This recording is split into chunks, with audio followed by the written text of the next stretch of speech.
pleasure to introduce Kathy Ewing, who's been one of our fellows this spring, and professor of religion at Columbia University, and who's going to be talking about memory and media, recreating a Sufi subject in the modern nation state. All I want to say by way of introduction is that Kathy is a highly distinguished and I think extremely original cultural anthropologist who took her PhD from the University of Chicago in 1980 and taught as professor of cultural anthropology at Duke and at Wisconsin before coming to Columbia.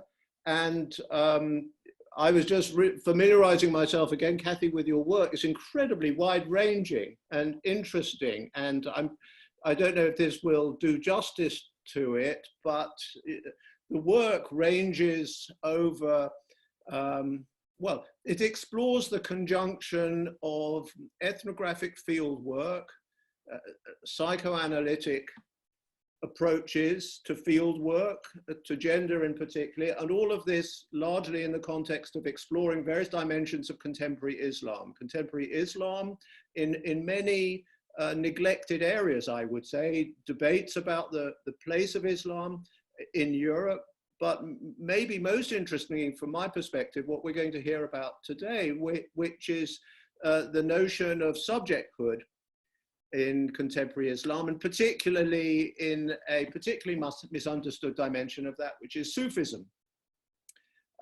Around the Muslim world, and Kathy has, I think, an extraordinarily capacious and useful understanding of the Muslim world. A lot of the field work has taken place in Southeast Asia, in North and West Africa, and I think it's particularly about some of the work that you've done in North and West Africa that we're going to hear today. So I shall refrain from the temptation of talking about all the great heroes of the Greek War of Independence, who in fact turn out to have been Bektashi, but we can come on to that afterwards. I have a particular interest in this, so I'll hand over to you, Kathy, for your talk, and look forward to it with great pleasure. Thank you very much. Well, thank you, Mark, for that very informed and generous introduction. That's probably one of the best I've ever heard. So that actually captures something of what I do. And so fortunately that there's something a little peculiar about the way I'm starting, because I'm starting by setting the stage, the context of my work before I explain anything about what I'm doing. So I'm glad that you've actually set the personal stage a little bit. So I want to start with a background that kind of gives a hint of why I've turned to this research project that I'm working on while a fellow. And then I'll tell you a bit about the project itself, mostly focusing on how I approach things and the questions I'm asking. But I should stop and say, can you all see me? Or okay, because I'm not. It's fine, Kathy. Yes, we're good. Because I'm only seeing you, and you're not myself for some reason. Which we can see and hear you. So I won't worry what I look like. Okay. So I'm going to sort of look at how I approach things, which is, I think, what Mark was hinting at a bit, and the questions I'm asking. The writing itself is still in its early stages. I'm still looking at data. I shouldn't call it data because that flies in the face of my approach, but the material that's been gathered over the past few years. And so what I want to focus on is the process of the gathering, and also giving you a hint of how I approach the material. And ultimately, it's all about stories, how I approach them, and what stories can tell us about how people navigate a changing scene of religion and politics. So, setting the stage, the historical moment of the now. Many young urban Muslims across the Muslim world have forgotten the devotional practices of their grandparents, such as visiting Sufi shrines and following the teachings of a Sufi Sheikh. They associate Sufism, or in Arabic and Arabic influenced languages called tasawwuf. So they associate this Sufism, which is often in English and from a Western perspective, often and problematically glossed as the spiritual or mystical side of Islam. It's often associated with ignorance and superstition that can still be found in villages, but not in the modern urban spaces they inhabit. In other words, yeah, that's something that used to happen or still happens amongst ignorant villagers. And, my family came from the village and we're now urban and we're too modern for these sorts of things. Even many of the grandparents that, did learn these things as they were growing up, have themselves disavowed the Islam of their own youth, influenced by Salafi-oriented radio and TV programming that flooded the airwaves in the 1990s and judged Sufism as un-Islamic. But in the wake of the threat manifested by Al-Qaeda, ISIS, and other violent groups in recent decades, governments now worry that their own youth may become radicalized by these outside forces. As an antidote, Sufism has problematically been promoted as a peaceful alternative to the lure of Islamic reformism and extremism, bringing about a rediscovery of certain aspects of Sufism among educated youth in Northwest Africa. My forthcoming edited volume with Rosemary Corbett focuses on the effects of these global politics. Thought we had it all technically down, but there, okay. I just have to change slides in a different way. Perfect. Anyway, this edited volume, which is coming out this summer, focuses on the effect of these global politics on Sufism in South Asia. In other words, this global discourse about Sufism as the peaceful Islam is having an impact on local practice. Morocco and Senegal have promoted certain forms of Sufism as a strategy for countering Islamic extremism. And these are two of, I guess I cut out a description of the fact that the project I'm involved in focuses on Northwest Africa, Morocco, Senegal, and Mauritania, which is kind of between them, as a way of sort of disrupting regional boundaries and looking at the flow of people and ideas across this area. So Morocco and Senegal have promoted certain forms of Sufism as a strategy for countering Islamic extremism. In the wake of the 2003 terrorist attacks in Casablanca, the King of Morocco, Mohammed VI, appointed a Sufi-oriented Minister of Islamic Affairs to replace the previous Salafi-oriented minister. To counter Salafi or reformist influence, the state launched its own radio and TV stations to promote a Sufi-oriented, tolerant Islam. Because, as the minister said in a speech to the UN, Sufism rests on the principle of calling the soul to account as a means to reach ethical perfection that is required in every transaction or coexistence among people.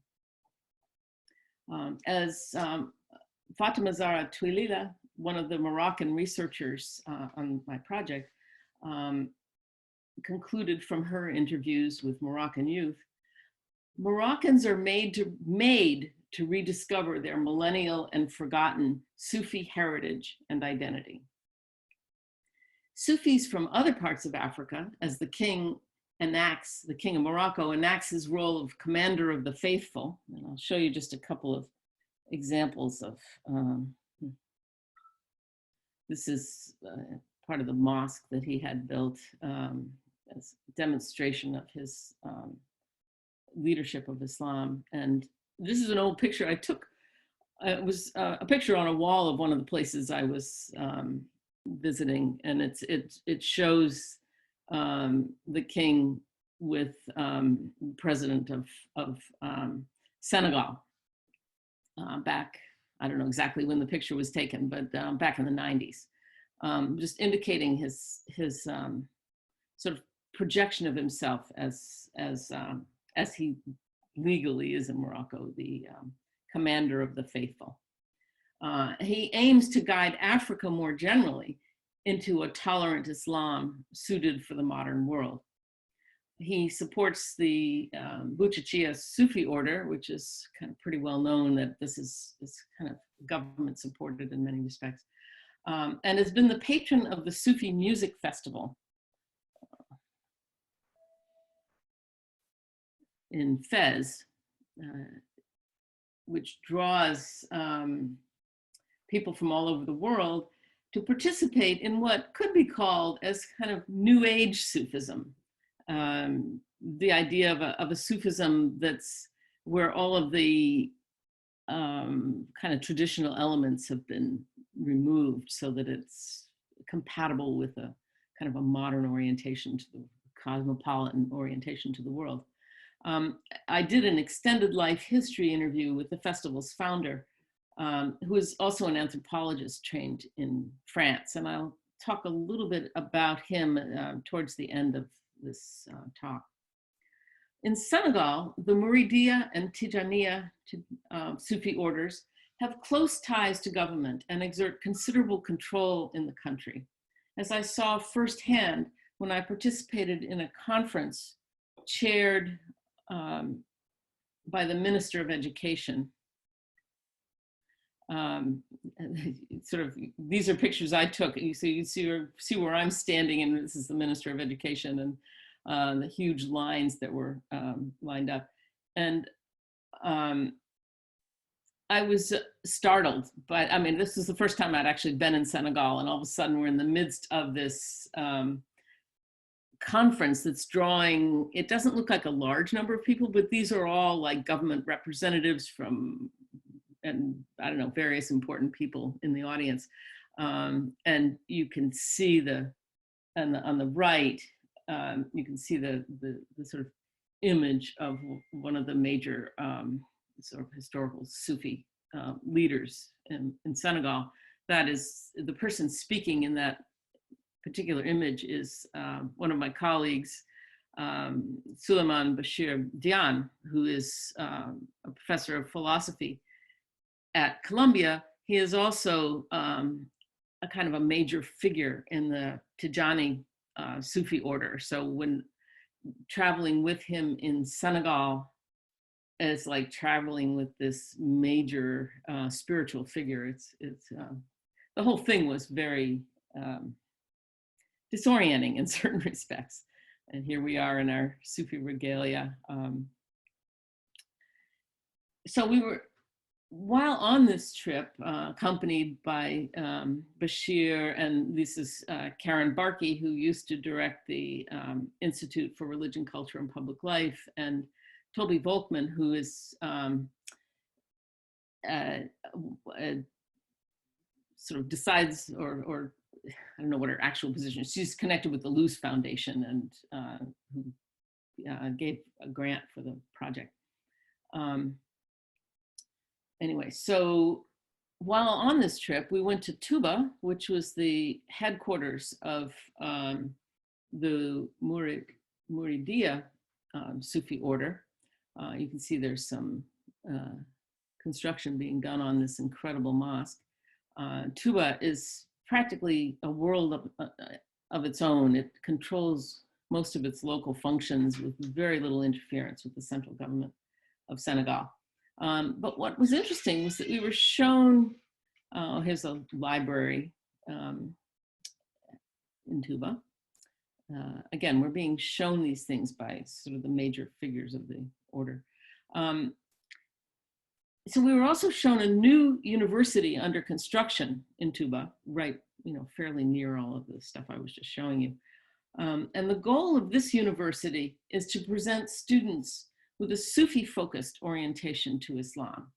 keeping students of higher education in Senegal, students who are interested in a religious education, I guess I should add that, keeping them in Senegal rather than sending them off to study in Egypt or Saudi Arabia, where they might become radicalized, is the fear. Mauritania, a recently urbanizing arid country sandwiched between Morocco and Senegal, occupies a culturally, racially, and historically transitional position between North Africa and West Africa. The Mauritanian government has not as explicitly embraced Sufism as have Morocco and Senegal. They've instead allowed an Islamist party into government and promoted moderate forms of Islamism, especially amongst youth.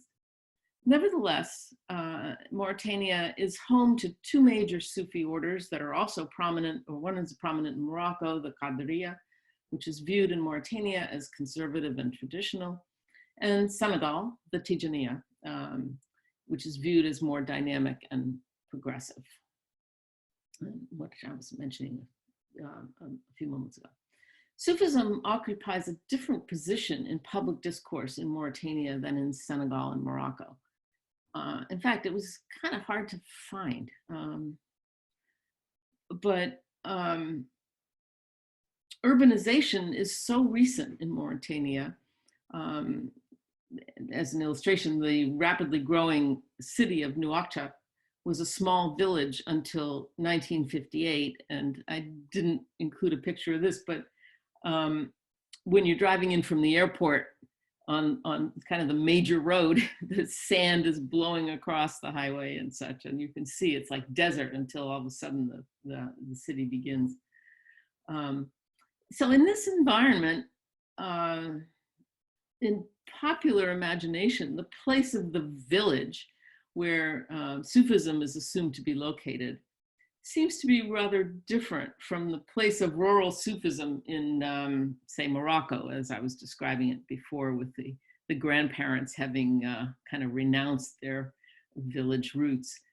And just to give you a couple of illustrations, the well-known American Muslim leader and Sufi, Hamza Yusuf, spent years training in the Mauritanian desert with the renowned Sheikh. Remote Sufi villages, such as Mata Mulana, have also become transnational hubs for cosmopolitan Sufism. And my three Mauritanian researchers and I made the harrowing trip to see for ourselves what was happening in this village. This is one of, that hand to the left is one of the researchers driving us in some kind of SUV literally across the desert to get to this village. Mata Mulana's Sheikh, who's kind of the founder, Al-Hajj Abdullah Old Mitri, I'll show you images of him. So this is just when we were in the village, we were talking to some people. I was asked to wear that, I've forgotten what it's called now, looking rather local, except it kept falling off. It was very hard to keep on. Okay, so here's the Sheikh. He is a disciple of one of the leaders of, the leader, founder of one of the major branches of the Tijani order in northern Senegal. I'll show you another picture of him. In the article, The Cosmopolitan Sahara, Building a Global Islamic Village in Mauritania, anthropologist Joseph Hill called this village a transnational hub. So you can imagine driving through that sand and getting to what is identified as a transnational hub. What's interesting to me is the orientations of this leader, and I don't have time to go into it now, but he's involved in a kind of modern educational project in this village in the desert. And a photographer visiting in 2014 wrote of him, aware of the troublesome aspects of the Quran in today's day and age, He described the Holy Book of Islam as a pharmacy. You take what you want depending on what you need, but not everything and not in excessive amounts, which at some level kind of epitomizes the New Age approach to religious traditions and Sufism. Okay, so that's the background, that's the setting. And the question is, what was I doing in all these places? So as a cultural anthropologist, so I'll tell you a little bit about the project now. As a cultural anthropologist with psychoanalytic training, now residing in a religion department at Columbia, and I actually really love the transition into a religion department. My approach is to examine how youth, both those who embrace Sufism and those who reject it, navigate personal and social conflict as they construct personal narratives within this discursive environment that I've been telling you about. I ask what role Sufi ideas, experiences, and practices play in their ontological understandings of the world and themselves, their ethical projects, and life goals. For many, Sufism bears a troubled relationship to secularism and modernity. And one of the things I cut out in the interest of time was a little bit of an account of how some of the ideas of Sufism as un-Islamic and superstitious and all, at some level come from Orientalist views of Sufism during the colonial period, which is something I've looked at in South Asia, but is also in somewhat different ways very evident in the Francophone world of Northwest Africa. And a lot of these negative views are still extremely, have a powerful influence today.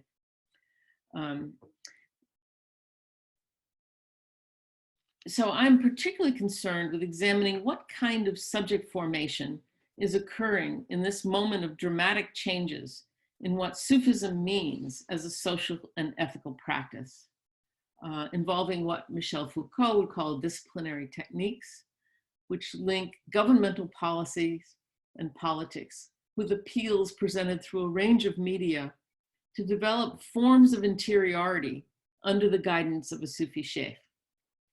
How is the modern subject being shaped by state projects? Yeah, so more generally, is the modern subject being shaped by state projects, especially when this involves the promotion of a specific sort of religious practice, the supposedly spiritual, interior-focused practice of Sufism. I say supposedly because a lot of these ideas of what Sufism is come from, again, these kind of Orientalist views, this sort of distinction between religion and politics, and somehow this interior spirituality is detached from social forms in its most ideal imaginings. This is kind of something Rosemary Corbett, my co-editor for the volume that's coming out this spring, links up with American Protestant ideas of, sorry, Alexa's acting up. Okay. Okay, so going beyond the question of what specific forms of Sufism are being promoted, I ask how people navigate shifts in what is denigrated and what is promoted, shifts that are particularly vivid in Morocco, as I described in the beginning. Taking another step back, I'm interested in tracking how individuals navigate these discursive processes, how they strategically and psychodynamically inhabit, resist, ignore these public and politicized judgments about what is true Islam.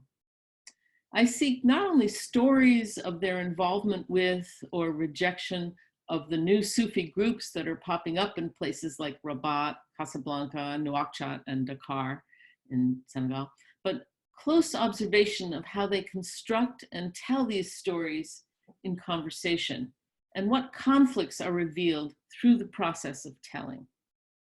I began this research within the context of a team-based project on religious change, which I've been directing in Francophone Northwest Africa, as I described to you before.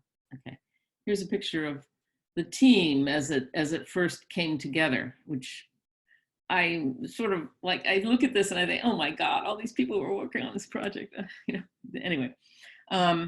Well-known journalist Alexander Stille, who's the guy in the back row with the kind of burgundy sweater on, who was my co-PI on the original grant from the American Council of Learned Societies, was part of the original project. We got a series of grants over a few years, but the original project was sought to combine techniques of journalism with those of ethnographic work and oral history interviewing. Running such a research team was quite a new experience for me. I'm still kind of recovering from. My first book on Sufism, Arguing Sainthood, Modernity, Psychoanalysis, and Islam, was based on 2 years of pretty solitary fieldwork in Pakistan many years ago. This picture on the right, you know, I just had originally had a picture of the cover of the book. I took that picture too, but I wanted to show this picture. You can see how long ago it was. I was a lot younger then. This is my 2-year-old daughter, Julia. And there's a real story around this picture. Maybe I'll take a second to give you the story. What I would call a cross-dressing Sufi beside us, who's watching with such interest as Julia eats this orange I'm peeling. We have an orange there because he wanted to give her sweets, and I was terrified of feeding my daughter sweets that had so many flies on them. We're in a village outside of Lahore in Pakistan in this picture.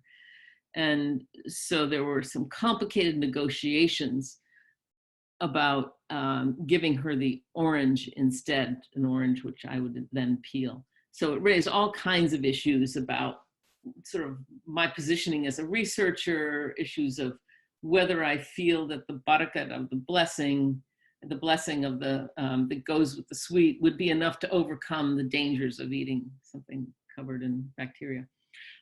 Anyway, that's another story. So the team research experience that I turned to in this project was in many respects frustrating, but it did produce unexpected interactions and outcomes that I hadn't anticipated when I began. So I'm going to briefly discuss our efforts to move away from the interview as an extraction of information towards the retraining of a new generation of researchers to listen and interact in ways that open up memories and stories that are told from the interlocutor's perspective. It is here in these memories and stories, and in how these stories are constructed in the space between the researcher and the interlocutor, that the experience and dynamics of religious change can be glimpsed.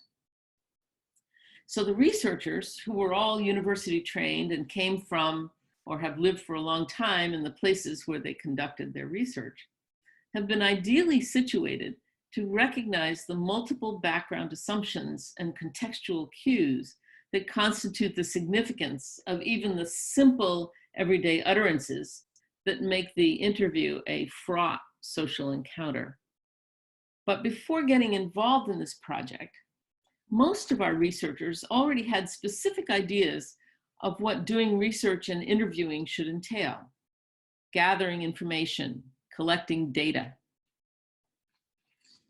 This preconception of how research should be done, which was often reinforced by graduate training and previous experience working on other projects, proved to be a significant and sometimes insurmountable barrier to listening. We ended up having to drop a couple of the researchers because they just had such strong ideas about how, as a researcher, one should professionally conduct themselves in an interview. So this barrier required us to work closely together to inculcate a new paradigm for research, to move away from data collection towards recollection. In effect, we were trying to develop a different kind of researcher as subject, embedded within a different ethical practice than the researcher as expert scientist dealing with research subjects as envisioned by the Institutional Review Board for Research on Human Subjects, which really kind of dictates a lot of how you set up a project in the first place.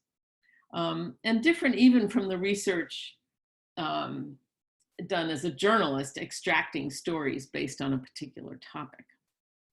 And we had some tensions working, the people interested in life histories on the one hand, and our journalist who goes in with a very specific story in mind.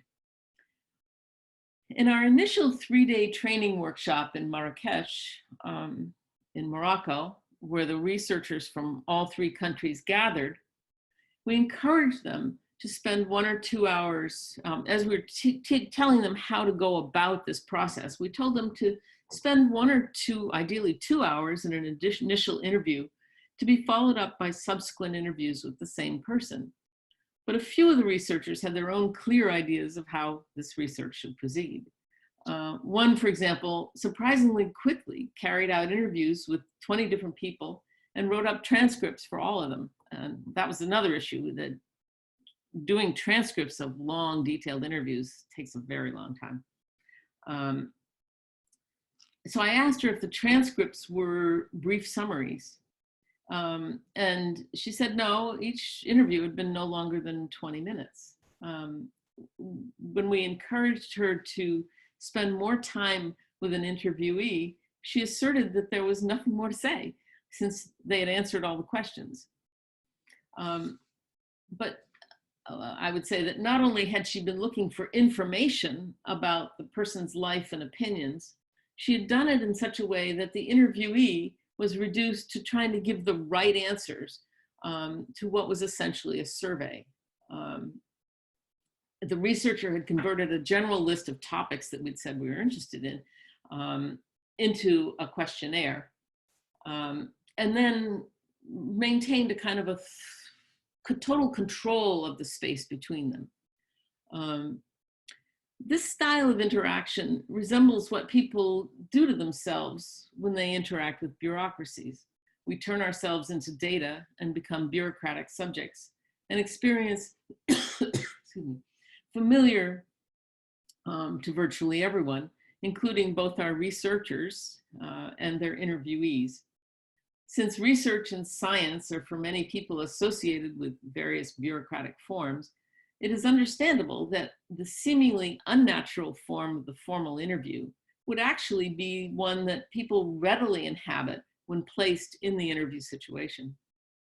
Our researcher, the one I was talking about, had left no room at all for storytelling, and the information acquired was of a sort that reiterated what was already evident in public discourse and existing studies.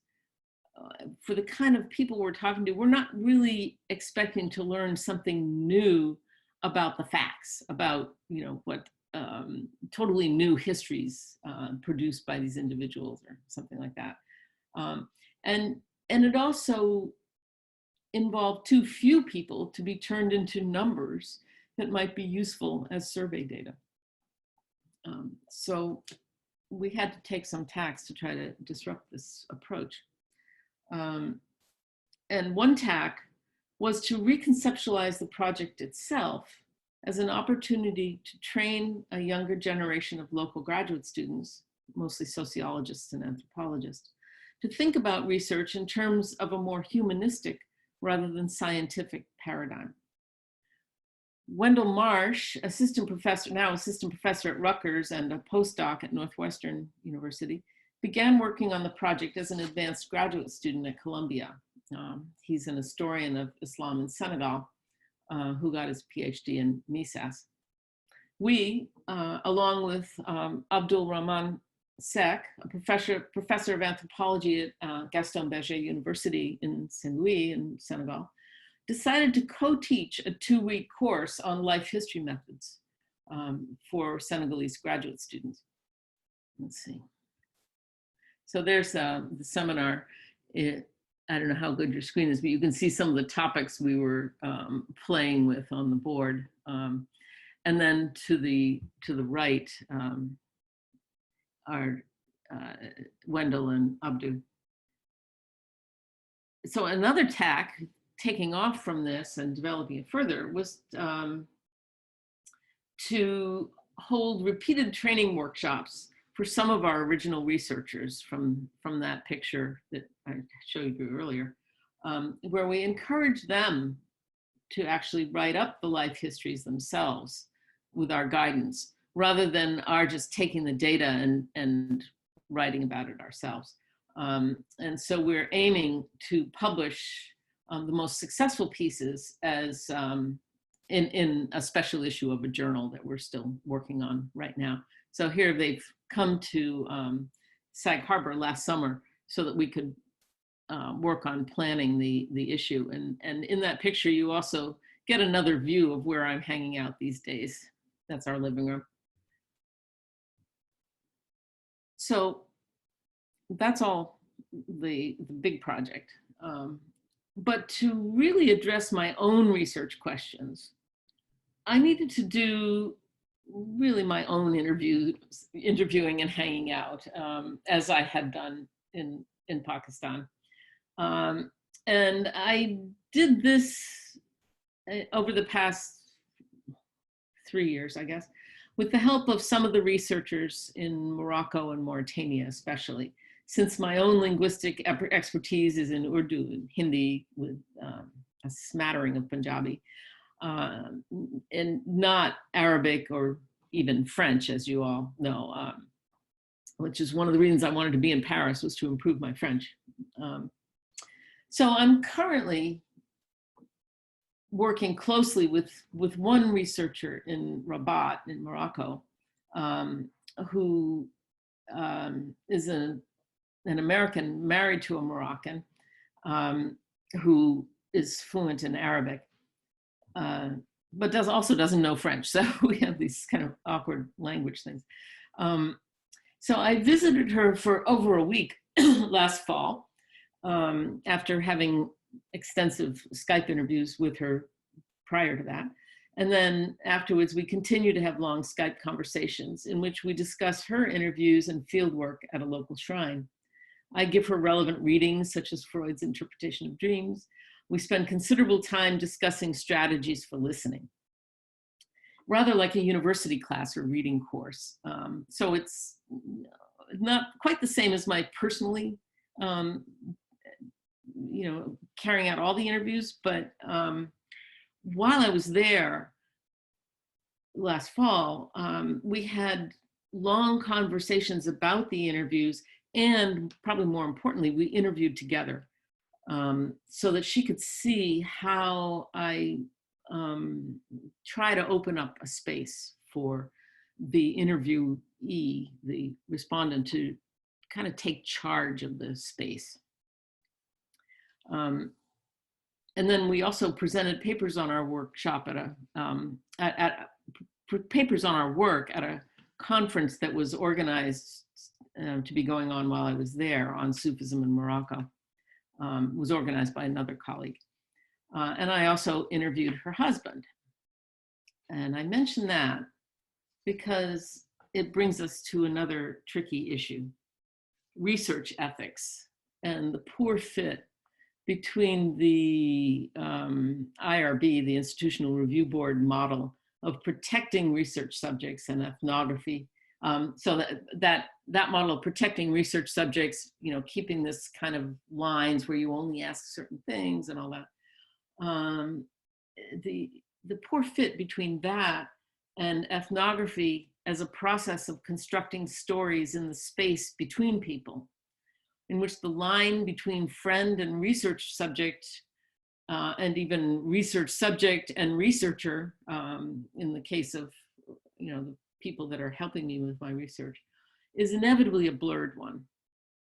I had originally brought Wendell, who, the person in this picture here, into the project when he was doing historical dissertation research in Senegal. He served as local supervisor and contact for the researchers in Senegal and Mauritania when the project began. He in particular has been very concerned about avoiding an exploitative relationship between us as scholars from a major research university and the local researchers. He's been a major force in having our focus be on offering skills and opportunities to the people we are working with, hence the training course that we did. But he was also concerned about not using our hired researchers as research subjects themselves.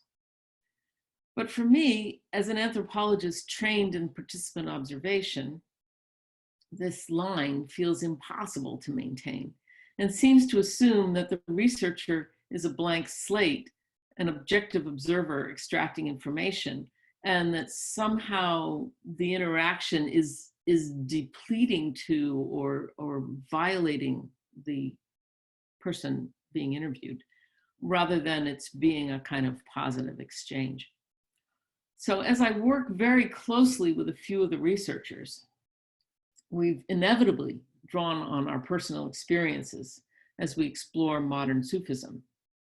As the project has evolved, Wendell and I, along with Abdoul, have encouraged our researchers to write their own publishable papers, as I mentioned, but the best ones involve discussion of how the research has affected the writers themselves. One, for example, is focused on how she conducted interviews on old Sufi practices, how she talked about them with her family, and even got her father to take her to the family shrine that he hadn't visited in years. Then her brother got involved in observing a new Sufi group as part of the project. In other words, I hired him on too, at her suggestion. So she writes about how this research process itself has transformed the whole family's relationships to Islam. So the idea of creating or maintaining this line where if somebody's a researcher, they can't, their experience can't be part of the writing. I just haven't figured out how to resolve that. So I thought I'd raise that as an issue. Okay, so now I want to turn to, I'm concerned how long this is going to take, but okay. I want to turn to some stories and how I hear them. I think I'm going to skip, because of time, I have a story that comes from our meeting with sort of important leaders in the Tijani order. But I think I actually won't have, well, I'll do this and then I'll cut some of the other stuff. So we were graciously and elegantly hosted at the home of one of the leaders. And as we waited for lunch to be served, we were having a casual conversation which turned to the trials of international travel in an age of heightened security. We shared our stories of various misadventures, reinforcing a sense of being a part of the same social world. And in that conversation, our host told us a story about an experience his father had with airport security as he was returning from a trip to Istanbul. His father was stopped because he was wearing a protective amulet in the form of a Quranic verse encased in a bullet. The security guards forced him to open the amulet. He explained to us that the amulet lost its effectiveness because his father had been forced to open it. To me, this story was a bit surprising, given that we'd been talking earlier about how modern the Tijanis are, how they're focused on avoiding un-Islamic folk practices, educating their youth, and improving social conditions. Hearing a bit of information that sounded relevant to our research and kind of data about the place of amulets among the Tijanis, I asked him who writes such amulets. His response was dismissive. He denied that anyone does, looking away as he replied, and a slightly awkward silence followed. So my interpretation of this moment was that we had touched on the liminal space between the new Sufism and old practices that no longer carry spiritual blessing and power. So that the use of amulets is now considered ignorant and superstitious in a modern world where written words and other material objects cannot be infused with spiritual power. While people position themselves as modern, they are not always consistent. And this is something that I've written about in earlier work. They're not consistent, and when caught off guard, they may show other sides of themselves. This seemed to be one of those off-guard moments when the act of storytelling re-immersed him in a world where amulets have power. By asking him who writes about such amulets, I thoughtlessly made, this is how I was interpreting it, I thoughtlessly made the contradiction explicit. But later, when I told the story to my colleague Bashir Dian, who you saw pictures of earlier, he suggested an alternative interpretation. Perhaps this information about who writes amulets was simply something that he didn't want to publicly share, so he dismissed the question.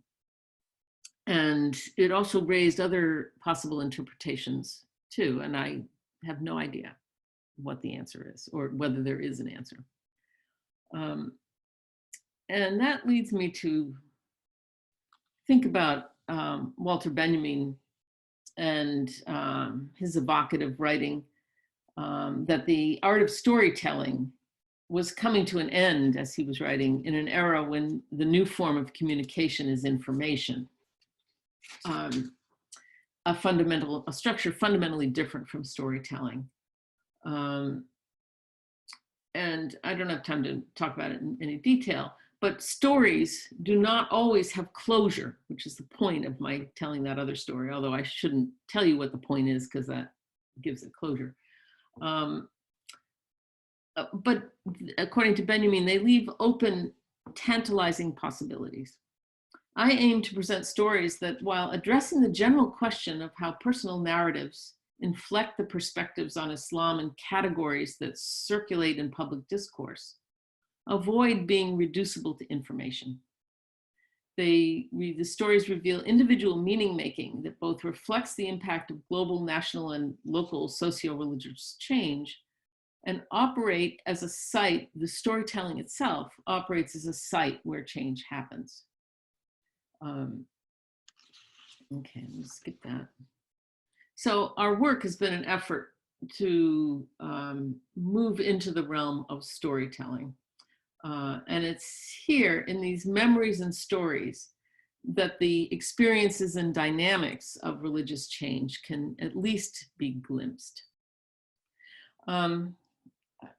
I want to give you, I can't believe how late it is already. I want to give you just an example of something that happened to my daughter, Julia, the one you saw at 2, when she was 15, to give you an idea of how I interpret stories, because it was an amazing example of the complexity of even the simplest utterance. So there are a number of strategies that people use to position themselves in complex ways, and I won't go into them here, but in this moment, many years ago, my daughter had left her orthodontic retainer at her best friend's house when she'd spent the night.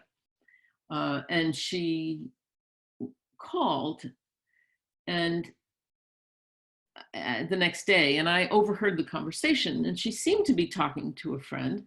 But then she said, "Could it be put in a plastic bag so I can get it at school tomorrow?" Now, that really struck me, because I thought if Julia had been talking to her friend, she would most likely have said something like, "Could you put it in a plastic bag and bring it to school for me?" But the way she put it had several layers of maneuvering embedded in this short request. And so I got confirmation of what she was doing. And once she got off the phone, I said, "Why did you say it in that very peculiar way?" And she explained. She'd actually been talking to Jessica's younger sister, who goes to the same school and is sort of in their social circle because she plays in the same band with them. but Julia hadn't wanted to make a direct request of her because they're not that close. On the other hand, if she'd simply said, could you ask Jessica to put it in a plastic bag and bring it to school? Jessica's sister might have felt put down, as if Julia were suggesting that she and Jessica's sister were not friends at all. So she'd used a passive construction in the first clause, which was, could it be put in a plastic bag? And then the second clause avoided stating who would bring it to school by making herself as an agent of receiving instead of an object of any particular person's action. And to me, this illustration, so she'd said, so I can get it at school tomorrow. And this example illustrates how adroitly even a 15-year-old can negotiate a complex social situation and instantly encode it syntactically. It also illustrates how an apparently straightforward transaction or utterance can be encumbered with multiple relational issues. So these are the kinds of things that we're listening for, or I'm listening for in my interactions with people. I have another example, which I won't take the time to give you, that illustrates also how people's subject positions shift from one moment to the next, something that I discuss in detail in an article called The Illusion of Wholeness. So that's out the window here. So my goal in our training workshops was to get people to listen, and this is something I talk about with Alice in great detail, to teach them to listen for evidence of conflicts and inconsistencies as these are played out in the space of the interview itself. And in the workshops, we role-played. I acted as a guinea pig and allowed one of the researchers to interview me on my own religious practices, during which I offered up some conflictual material, which was, I wasn't making it up, I just kind of pretended I wasn't in the middle of a big public setting. And also repairs of how you can listen for how somebody bumps up against an issue or a conflict and then reorients the sentence to sort of dodge some of these issues. Just to give you well, I better not even do that. Anyway, I did interview, as I mentioned, the head of, the organizer of this Sufi music festival that I mentioned in the beginning. And I just wanted to make the point that when you're interviewing people like that, who are public figures, and the oral history in these settings is a rather different process when it's done with strategically located actors who have firsthand knowledge of specific historical events, and often, you know, they're not anonymous, and they're off, you know, it's often very, very public. Scully, Fawzi Scully is his name, who's also an anthropologist who's published pretty extensively in France. He offered a life history that was well-rehearsed, mostly coherent narrative that went on for 2 hours with virtually no prompting. I'm sure he's given it many times. And I'm still looking forward to transcribing it, which I haven't done yet. But listening to the sorts of improvisations and inconsistencies that may mark the complex strands that he's weaving together in his narrative. Scully himself is from an important Sufi family, and what I recall most vividly, given that I was listening for inconsistencies and hesitations in this very smooth narrative, was his description of his relationships with his grandfather, who was a Sufi Sheikh, and what seemed to be a difficult time when he did not choose to become a disciple successor as the family expected. As he explained, he was introduced to Sufism by his grandfather, but after getting a university education and spending time in France, he realized that Morocco's Sufi heritage was being lost because the old methods of teaching and initiation into a Sufi order were not attracting educated young people. He felt that his family's own practices were out of touch with the modern world, and founded the festival to bring the spirit of Sufism back to its early glory. It's a quote that he's said in public. He had the idea of creating the Sufi Cultural Festival to draw new international audiences interested in Sufi spirituality and music. And when he broached the idea to the king became a patron of the festival, and the government promotes it widely. This festival, with its high-tech staging and its ability to draw large crowds, and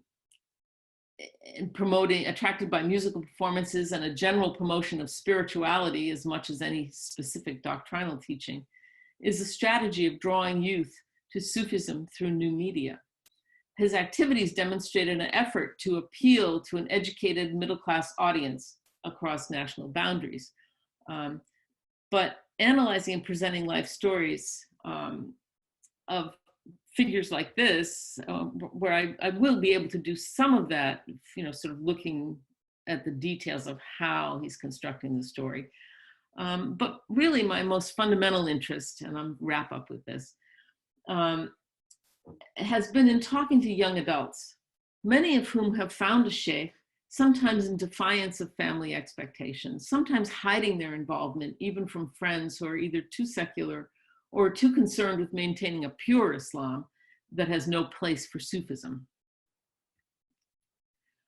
I sometimes tell my interviewees of an article I wrote many years ago about my experiences in Pakistan.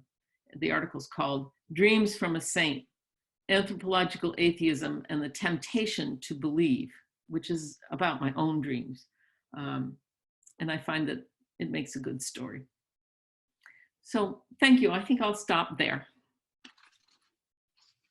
Thank you so much, Kathy. That was incredibly rich. And I'm sorry that we stopped before we heard your dreams. And I hope we can hear about those sometime. So we're going to open it up. We have some time for questions. And in the usual way, if you'd like to ask a question, please raise your hand on the right-hand side, and I will ask you to speak. So we have some questions. Bill, would you like to unveil yourself, please, and ask your question? Hi, Kathy, I really enjoyed that. I was particularly struck by your talking about the interview process.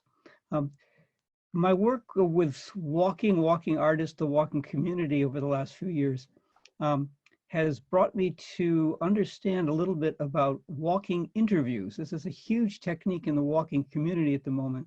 You get people out of a static situation, which may be constructed in some sort of power dynamic.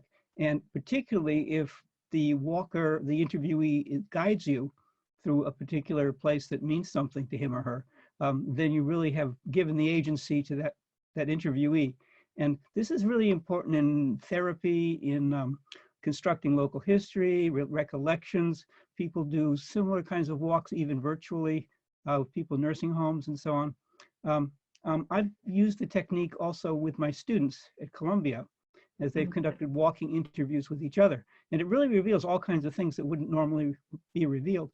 And then particularly also, you get sort of an extra benefit, which is ideas are less abstract because there's an interaction with space, in the physical space and the actual sort of motion of the walk.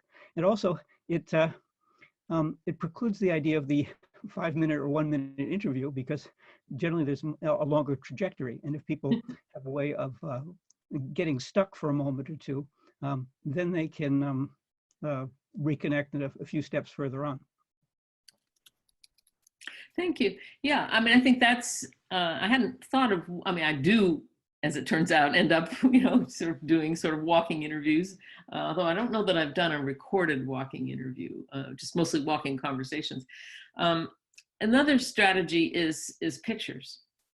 Again, if you see pictures in the space, or if you get somebody to show you pictures, I've found that incredibly rich for opening up memories in ways that don't happen in the abstract, or it's much easier to have a concrete stimulus. So thank you for that. Thank you. Next question from Ronnie, please. Hi, can you hear me? Yeah. Yes. So thank you. This was really fascinating. And I have to say first that it was really a joy to see my good friend Wendell Marsh, who is a fellow graduate student from NISA, as we graduated the same year. And he's a wonderful scholar and human being. My question is also about the interview. And you mentioned that you have a psychoanalytical training. Yeah. And as you were speaking about the interview process and all of the dilemmas, the ethical dilemmas that you had, it reminded me a lot of the discourse around psychoanalysis and some of the dilemmas that that happens there. And at some point, it even seemed as if what you're describing is kind of similar to a shift from a behaviorist approach to a more psychodynamic approach in the way you conduct the interview. Now, I'm sure this analogy of interview and psychoanalytical therapy, a session, is problematic for you, and I'm sure you don't want to put yourself in a place where you see yourself as kind of a therapist. But I am curious as to what extent psychoanalytical setting plays a role into the way you frame your interview. Even when you were describing your reading of the interviews or the stories in the interviews, I see a lot of echoes of what happens in a session. So, Yeah. so the vocabulary and the terminology and the approach is similar. So I'm just curious whether it's something you're thinking about. Oh, I've actually written several articles on this. So, yeah, I mean, one of the reasons for and I guess I kind of talked around it when I was talking about Scully, and didn't actually say that, one of the real issues is if you can listen and hear conflict, then you make that explicit when you're writing. What are the problems with that? Even with people who you give pseudonyms for and all, and are not public figures, they will read what you write. And so, I am listening psychoanalytically, really, to, I'm listening. I have an article called Revealing and Concealing that details a lot of these kind of strategies for listening that come from psychoanalysis and kind of sociolinguistics. And I was giving you an example with the story of Julia that draws on more the the sociolinguistic side, but very much listen for the transference issues. And the story I cut from Pakistan is very much transference focused. I cut in the interest of time. So psychoanalysis has been an incredibly rich approach for getting beyond, what is often a very limited range of listening for anthropologists. They're just looking for the content, overt content, the information. But it really very much, as you suggested, raises these ethical issues, which I think is why I felt the need to bring it up, aside from the political dynamics issue of extracting information from, people in where you've got the academic hierarchy of first world university and third world researchers. There's also very much the, to what extent are people revealing themselves in ways they don't realize that, one can make explicit by writing psychodynamically. Thank you very much. Debashri. Okay, Debashri, did you have your hand up? Yes, can you hear me? Yeah, absolutely. Hi, Kathy. It's so good to see you. And thanks for sharing all of this new, exciting work. I predictably am interested in the media part of your project. And I'd love to hear where you're going with that. I have a few comments that I hope might be useful in some way, and maybe you're already thinking about this, so I'd love to hear what you have to say. So early in the media aspect of my ears pricked up when you talked about radio, and how imagining state-sponsored radio was being used as a mode of religious education. So that again becomes obviously a very interesting way to think the governmental disciplining of a listening subject. And there's so much work already on Islam. I'm thinking of Patrick Eisenlohr's work on sounding Islam and stuff. One of the things I was thinking was very interesting with what you're doing is your interest in the oral and orality, not only through the genre of the oral history, right? So that's what's the oral in that, but your interest also in, as you were saying at the end, here's what I'm listening for. So it would be very exciting, I think, for someone like me to see you push that, what you're listening for, to beyond the words that are being spoken, to the sonic aspect of what's being said or sung, either on the radio or elsewhere. The radio becomes a very, very interesting space, obviously, for building certain kinds of imagined communities, this kind of cosmopolitan reach and so on. But storytelling could also be thought perhaps in terms of the genres that these radio communications are using. Are they using stories? Are they using just scriptural reading? Is it more in the mode of speeches? Is there music? There's just so much that could be available perhaps in thinking about what the radio programming is like. That could bring together all of this, the stories, the oral, the sonic, and the gaps and silences. It would be very exciting, I think.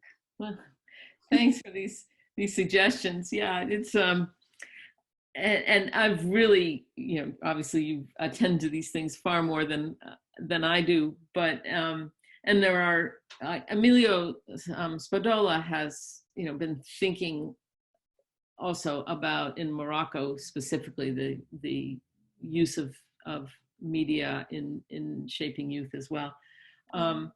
I think it's a really important angle because it comes up. The way it comes up in the interview, I think instead of making pronouncements about the specific things that you raised, which I think are fascinating, I think for me, the first strategy is to listen to how it comes up in our conversations. There's people are often talking about, how they learn Islam. And again, something I cut out in the final version was the sort of mention of some of these media and how they talk about them. But one of the most, and the fact that they don't learn Islam from their parents necessarily or from local teachers, but precisely from things like radio. But what they mention often is books and websites and that kind of thing. And so I've been sort of focused. So I think one approach is to hear what they mention as sources, but also I think, as you say, attend to what's in their environments. Like in Mauritania, I sat in somebody's living room for 5 hours with the TV going on, in the background. And I learned so much, even though I couldn't understand it was a local Mauritanian station, but it told me so much actually about that relationship between the village and the urban, because I just give you I can't help giving a story. There was like 20 minutes of ads for tea on the TV, and one after the other was an ad of somebody sitting on the side of the road in the desert brewing tea, and some guy comes along with a fancy car and pulls out modern tea in a tea box that they're selling. I mean, that alone tells me so much about, the relationship between, or what the imagined desert, how the desert is imagined today in Nouakchott. But yeah, so I think what I see in Morocco, and I think in Senegal as well, in all of these places, that precisely how people are absorbing the structure of what's on, in these media is crucial. Yeah. That's great, because the soundscape, so to speak, the Yeah. kind of atmospheric education in a sense. Yeah. Thank you. That's the way to put it. Thanks. Thank you. So we have a question from Ferrante. Thank you so much. I will just try to be like as usual, as clear as possible with my English. So I'm really passionate. Thank you so much, because it's one of my favorite subjects. And I did, you didn't spoke about Algeria, and I'm doing a work since more than 15 years with the Sufism, the Tijaniyya in Temasin near Togourt, and Guémar, with the center of the Tijaniyya. And I went in all the country where you spoke about, Senegal and Mauritania. And I would like just to share with you a very special experience I had. It was really shocking for me. And I have a very special question. The first one is, you gave such a strong vision of the link of West Africa. That means all that countries are really linked with Tijaniyya, for example. And I did 2 books with Rashid Koraishi, with Algerian, Sufi Algerian, on 11 Sufis in the world, and also on the Temasin confraternity. But I was in Mauritania, and I just want to share with you 2 special experiences. When I went to the old cities like Walata, Wadan, and most of less Shingeti, where we know the story with the destruction of the manuscript where we were menaced to be destroyed with Boko Haram, and in Tombouctou and all that on the stories. And I was crossing first in Shingeti, the only man who was really able to know the real power, the real quality of the manuscript was from the Tijaniyya. So that means when I share all this patrimony, I was really, because he heard about my link, my interest for this confraternity, and he could tell, okay, wait, I'm from Tijaniyya, and I know what are these manuscripts. And second experience, and I think it's so strong, I was alone in the ruins of Walata, in the street of the 40 savants, 14 savants, and I was alone with 3 boys and 15, 16 years, and it was time of prayer of the Friday, and they just asked me, okay, we go to the mosque, would you like to come with us? I don't know, I'm not Muslim, I'm Christian. And they told me, what is Christian? So I was really shocked. I mean, you don't know, you never heard about in Islam, you never heard the Maryam Surat, you never heard about the prophets of Abraham, Isa, who is in the Quran, never. So I was really shocked, and I just understood what is the future of this vision of Islam if you are not open really on Sufism. And I'm thinking my real question is, for all the subject you are linked with, I mean, it's so interesting when you went in all the communities in the countries you spoke about, I mean, Senegal and all that. What are the real links with the sources of Sufism? Means the poetry or the philosophy of Rumi, Attar, I don't know, all the, even, yes, Attar, Rumi, or even with the poetry of Iran. If you, for example, when I went many times in Hafez's tomb in Iran, everybody knows the poetry. The people comes, they put the fingers in the tomb and they know poems. That means in different countries, and in the country you are working with, what they know exactly about the sources and the philosophy. Yeah, no, I think that's a really important question that I kind of didn't say too much about when I answered Debashri's question, sort of listening for what they talk about in terms of, their sources of knowledge. And I mentioned books. Of course, some of it is precisely these books from the Sufi tradition. Mm-hmm. Some of them not necessarily acquired through, these like traditional sources, but coming through more, sort of via kind of through the universities or through, sort of other, not necessarily local people telling them about these Sufi sources, but they're very important. I mean, one of the things I found in Pakistan was that even in the most rural areas, people were reciting poetry and really had a good knowledge of the sort of centuries of Sufi poetry. And I think, I mean, that's the interesting, I actually need to know more. And as I said, I really don't feel like this, I'm really just getting started in certain ways. And I think that there are shifting, in a way, it sort of depends on who they're being, or what sources they're being pointed, young people are being pointed to. And I think this is one of the reasons why I think that the shift in policy, for example, with the Moroccan government, has a tremendous impact on what knowledge students gain of these sources, because I think for a while they really weren't being directed to Sufi tradition, but now they are. And even in, one of the things that the king did was reorient the Islamic educational, reorganize the whole Islamic educational system and such. So, including, what people read.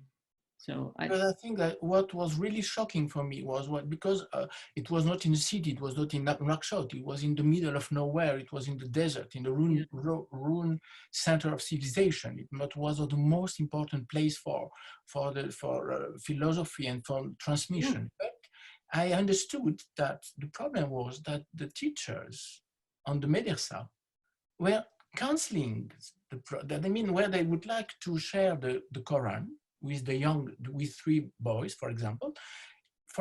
If they don't know about Isa or Maryam, it could be exactly the fact that perhaps the teacher can't tell this subject. Means it could be for you a source of forgetting one of the most important, the strongness of Sufism means to be linked with the three books of religion, les trois livres. Religion. Well, but I think the one thing that's also really important to keep in mind, and something I would love to do in the future if I have time, is these madrasas out in the desert are there's quite a few of them, and they're very different. So the village, this Matamulana, is very linked in with modern education and also with the Sufi tradition. And I gave you that quote, dipping from wherever is people find useful. But just a couple of miles away, there's another sort of big madrasa center that's more than a couple of miles, but like a 20-minute desert drive. There's a huge madrasa that's got a very different orientation and is known as not progressive. So I'm not sure I will actually do this, but maybe I can send a student off to really do research in the two places and see the kinds of subject formation through education that's happening in these two different places. And I think, again, it's, and then a lot of the youth, of course, go into Nouakchott. So, there's just seeing this process of transmission and how it's changing and will change, I think is a really crucial question. Mm-hmm. Thank you so much. It was really, really fascinating, and thank you for answering. And thank you for your stories and experience. I want to know more. We should probably wrap up in a minute, but we have one last question from Robert Fry. You're there? I am here. I'll put myself on screen as well once I figure this out. Last week I was not able to get any of this organized, so hopefully I'll get that together. Anyway, I'm going to just proceed. First of all, I very much appreciate your multi-layered presentation. But I'm going to go, I'm a longtime documentarian, and the whole idea of questions is fascinating to me. And I think that, you know, I also have some experience with Mary Clark at the oral history. I don't know if she's still there, oral history department at Columbia. Yeah, she is. But my question is, and also, look, the whole idea of Morocco, the story of Sufism is very, very fascinating, having been there as well. But my question really is the challenge of over-interpretation based upon the researcher's life experiences. Mm-hmm. How do you deal with that? Well, that's partly why I gave that story and didn't do a whole lot of interpretation of it, of the bullet amulet, because my interpretation, which seemed so clear at the time, was based on my own life experience that I had I'd written about precisely that kind of thing that I, you know, quickly interpreted. But you know, Benjamin really counsels us to be open to the possibility that we can't capture and shouldn't capture the depths of what's being communicated or what's being experienced by the other person, and however, whether, and the extent to which that's communicated.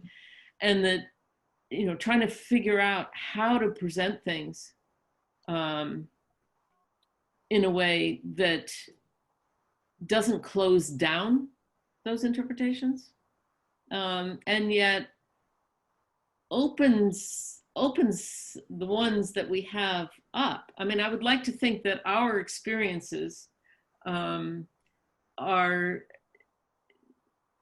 relevant to the interpretation, maybe somehow in the writing, putting it in the context of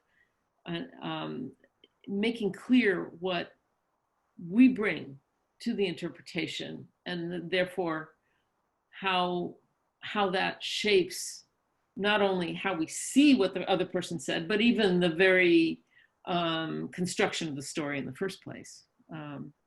So I'm not sure what to do with over-interpretation as a concept. Because the opposite of that would be just what, like normal interpretation or under-interpretation, or does it mean sort of finding things that aren't there? Well, it's not that there's nothing versus too much. There's just a kind of a complex, there's more there than either subject in the interaction knows. And this is my psychoanalytic idea of the unconscious, that we But I think what I was really driving at is your observation that you related, observing the individual you're talking with as well. Many times motions or emotions come out in ways that are unexpected. Mm-hmm. I mean, I try not to drive the answers. I try to just stimulate the questions, by questions, stimulate the individual to do things. But I think what you were saying is the story of the amulet, you were observing as well as anything else. It wasn't just a matter of.